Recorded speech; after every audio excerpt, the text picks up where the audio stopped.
Tapos nagtabok kami, pilinan yung mga karon ka lang. Kaya nagpilit din, mayad dabi ka naman sa katigwi mao. Nagtabok ka mo sa suba, Oo. sa suba. Ito, da kami sa, daywa. sa piyak nga Daywa kami. may gapo kabi man na, may bagas. Tapos sumunod ta imaw tumabok man Apat tanda, ulihin. ulihi. Imaw pag ito pinakala ulihi kat yang nagumos nga. Kamubahan na ng kampo. Oo, anong barkada ito. Pero paano natabo man na nagumos mo ay inanod tayo mo tubi? Ano natabo ka na? Nagkana, bisera. Doon uli, sanday gusto na po sa may dadasan, sa may pulo. Ay, Lumalabas po sa pahayag nitong mga kaibigan na patawid sila sa kabilang side ng ilog ng mangyari na inanod itong biktima. Sinubukan pangaraw nilang iligtas pero hindi raw nila ito nagawa.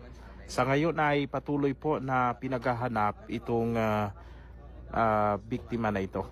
Ay, gabulig mo ka nakatot anat botong sa puntay. Way man nagbuyot sa botong. Tapos ay biglem mga nadoga ging atunan kay may wagon mao. Oh, Aging inosoy namon. oo. Ano ang pangalan?